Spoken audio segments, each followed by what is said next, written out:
वाह भैया। देखें आजकल रुपए में 75% लोग अपनी औरत की पीड़ा से तंग हैं, लेकिन कोई किसी से कहता नहीं बेइज्जती के मारे।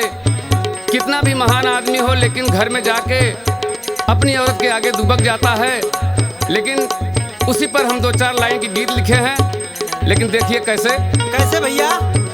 हम है मेहरी के पुजारी, हमके जाने दुनिया सारी। हम है मेहरी के पुजारी, हमके जाने दुनिया सारी। हम है मेहरी के पुजारी, हमके जाने दुनिया सारी। हम है मेहरी के पुजारी, हमके जाने दुनिया सारी। पूरा गांव हमर करेला बखनवाना। पूरा गांव हमर करेला बखनवाना।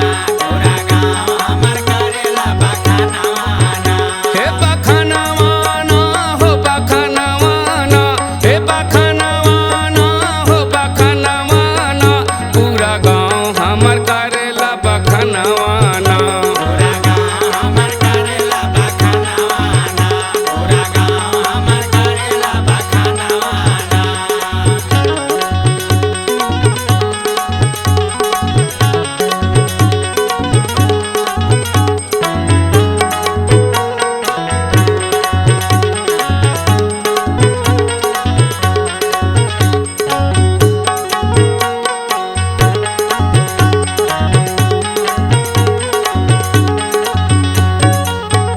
गारी देला सुबह शाम, आवा अय्या के दामाद। आवा अय्या के दामाद, आवा अय्या के दामाद। आवा अय्या के दामाद, आवा अय्या के दामाद। गारी देला सुबह शाम, आवा अय्या के दामाद। हम तो मेहरी के करीला पूजनवाना।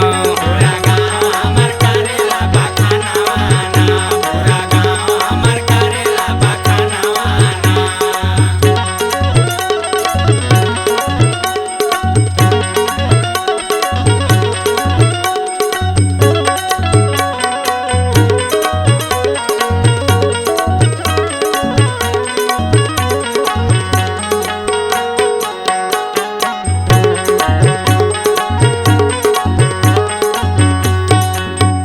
आवा दहिया